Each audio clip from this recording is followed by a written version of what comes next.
On the 7th of November 2020, the Spirit Specialist opened its door, to the public for the very first time.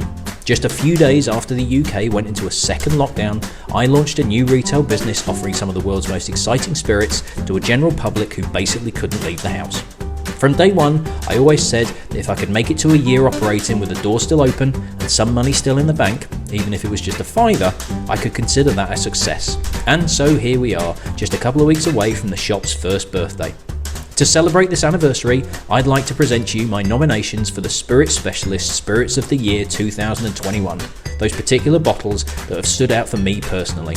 Every single product sold in the shop I sample before bringing it in to ensure it's of a high standard and good value to you, the customer. And given the time of year, maybe these nominations will give you some ideas for presents in the run up to Christmas, or even just a little treat for yourself. On the weekend of our first birthday, I'll upload a new video in which I announce the winners. But for now, here's the nominations for the Vodka of the Year. Hello again, Ben Bowers, the Spirit Specialist, and here I am going to give you the nominations for the Vodka of the Year. Now, vodka is very much a maligned category at the moment. Everybody is talking about gin, and loads of people are forgetting about vodka. The amount of people that come through the doors going, oh, I do love gin, I do drink gin, would you like to try vodka? Oh, no, I can't stand vodka. And yet, the only difference between gin and vodka is juniper. Put juniper in it, it's a gin. Don't put juniper in it, it's a vodka. And according to the EU definitions of what a gin is, which is actually quite woolly, the one line that has a definition for what gin should be outside of London dry gin, which is a particular process, which involves the distillation process before you do your redistillation and how you add the botanicals and everything like that. But to be called a gin, it is a spirit that has a predominant flavour of juniper. So technically, 90% of all the gins out there shouldn't be called gin because they don't actually taste of juniper. That is not their predominant flavour. But vodka, for whatever reason at the moment, barely anybody touches it. And there are some absolutely amazing vodkas out there. Some really, really good, complex, there's some lovely flavoured ones, but some of the kind of what you'd call pure vodkas starts to look at texture and feel and mouthfeel and subtlety, much more subtle than gin. Juniper is quite a strong flavour. If you take that out, you have to do quite a bit more work with the other botanicals that you have in order to go in different directions rather than it tasting as neutral as possible. Which, to be fair, some vodkas try and do work. They are trying to be as neutral and as clean as possible, which is absolutely fine. But the nominations that I'm going to give you are the ones that, even if they are neutral, they're not, and they've actually got a lot of character about them. So the first nomination is Black Cow Vodka. So Black Cow says purely from milk, and they say they're made from milk, although that's technically not strictly true. It's actually made from whey, which is one of the byproducts of making cheese. So it's a dairy farm down in Dorset that are looking at kind of utilising the byproducts of the cheese making that they're doing. And if you add a particular type of yeast to the whey, you can end up fermenting it and distilling it and turning it into a vodka. And this is a superb vodka. Now, strangely, there is a creamy character to it. There is actually quite a rich, thick mouthfeel, which doesn't evoke milk, but it does have a slightly creamy character to it as well. There is the English strawberry version as well, which is basically macerating ugly strawberries that have been discarded by supermarkets in this vodka for about 4 or 5 days. And that you get a strawberries and cream element. They could have easily called it strawberries and cream vodka. But what I love about this over the English strawberries is that purity of it. It works amazingly well in cocktails to have that kind of rich, slightly thicker texture, but just as a sipping vodka. Out the freezer, so it crystallizes ever so slightly, so you get like a even thicker, creamier texture. It's a fantastic zipping vodka. It's really clean, but it's very much about the mouthfeel rather than any particular flavor profile. But it's stunning. I think it's absolutely brilliant stuff. So that's the first nomination. The second one is Crystal Head Vodka. Now, unfortunately, I haven't got the bottle to hand because I am out of stock. I've just remembered that I've got a tasting bottle out the back, so I could have held it to you. But you saw the picture of it, and it is one of the most memorable bottles in the entire drinks industry, let alone spirits, let alone vodka. Absolutely stunning stuff. Created by Dan Aykroyd, Genuinely created by Dan Aykroyd. And Dan, I think for about a third of the year where he's not filming films, he is working as a brand ambassador for his own vodka. If you get the chance to listen to the Off Menu podcast, which I would highly recommend anyway, he actually guested on one of their episodes. So 2 comedians, if you've never heard of it, Ed Gamble and not Sean Locke, because he died, James Acaster. James Acaster, Ed Gamble do a podcast where they interview various celebrities and they get them to pick their perfect meal. And Dan came on and basically took over the episode and waxed lyrical about Crystal Head for quite a lot of it. His passion is so evident, and fortunately, the vodka itself is absolutely superb. So out of the 3 that I have on the shelf, the one that I'm putting forward as the nomination is the plain bottle, the standard bottle that is made with peaches and cream corn. And a bit like the Black Cow, again, this is a texture feel. There is a lovely, rich, thick mouthfeel to this, again, which works brilliantly for cocktails. Cocktails that need the vodka forward, that are clean and crisp cocktails, that you aren't putting a lot of other flavours in, that if you were to put a vodka in is essentially giving you a neutral kick.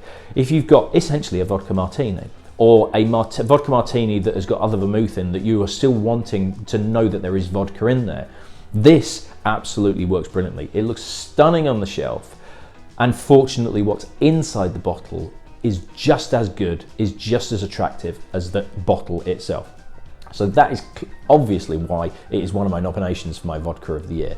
The third nomination is Jaffa Cake Vodka.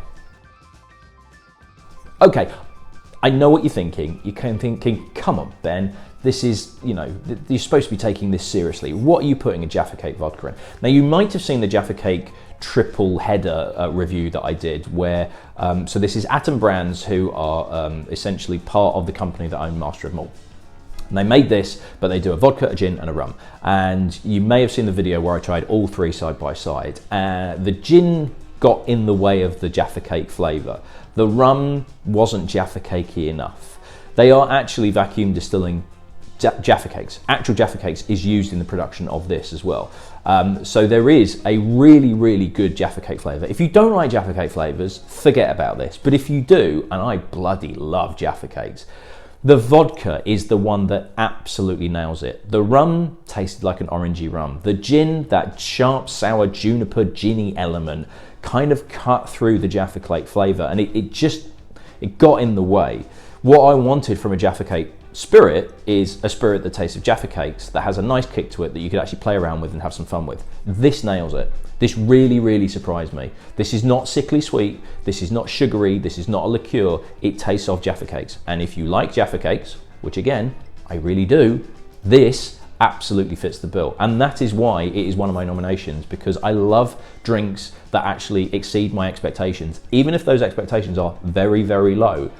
This one in particular really did exceed those expectations, and I think it's great. I absolutely love this. So that's the third nomination. The fourth and final is Mermaid Sea Salt Vodka. So there is a mermaid gin and a mermaid pink gin, which is very, very popular at the moment, mainly because of the incredibly attractive bottle. Now, when I opened the shop last November, I actually picked up a bottle of the Isle of Wight distillery, which is where this is made. The Isle of Wight Mermaid Sea Salt Vodka, and it was in a very different bottle completely. If you've watched my rum nominations, you'll know that I had the HMS Victory Navy Strength rum, and the bottle was the same as that, so like a short, stumpy bottle. The label on the front had like a cutout of the Isle of Wight on the front label, and then on the back label on the inside there was a picture of a mermaid. So the bottle didn't really look very good, but I kind of got it because I thought, oh, sea salt vodka sounds interesting. Tried it, absolutely fell in love with it, not realising, because at the time they called it was the Isle of Wight Distillery Rock Sea Salt Vodka, that sort of thing. And then they brought it into their mermaid range. So the gin, to be honest, I'm not a big fan of. I think the standard blue one is too sweet and the pink one is even sweeter. It's really sickly sweet, but it's incredibly popular because it looks fantastic and it's sweet, so a lot of people do like it. But here's the thing. There are lots of shops that have the mermaid gin and the mermaid pink gin because it looks really attractive on the shelf, and none of them have the vodka because it's vodka. You know, nobody really drinks vodka. We just want the gin. Oh, it's nice and pink, it's nice and sweet, blah, blah, blah, blah. Forget that. This This is a game changer for espresso martinis. So they are using actual sea salt within the vodka, which means you get a slight tingle. You can really taste it, particularly on the tip of your tongue and on your lips when you're drinking it neat. But if you put this in an espresso martini with a really good coffee liqueur, you are taking your espresso martini to the next level. It is absolutely fantastic. So again, exceeding my expectations initially because I wasn't expecting that much from it, considering I'm not a big fan of the gins. But as a versatile vodka that is delicious drinking neat, offers something slightly different, but also takes your cocktail game in a completely different direction and actually improves a lot of cocktails markedly, this is absolutely the one for you. So those are my 4 vodka nominations. There may have been some people thinking, how are you even going to get 4 vodka nominations? The vodka category is pretty tiny and not that good. Well, hopefully me explaining that now has proved that actually vodkas very much are worth checking out. So you will find out the finalist, the winner, not the finalist, technically these are the finalists. You'll find out the winner in my final video, which will be coming out the weekend of our 1st anniversary. So it's the weekend of the 7th of November. I think the 7th is the Monday. So around that time, you'll be getting the winners video, which will have all the winners of all the categories. So do check out my other nomination videos to see what others have made the grade. So I may well see you at them and hopefully at the finals as well. Cheers.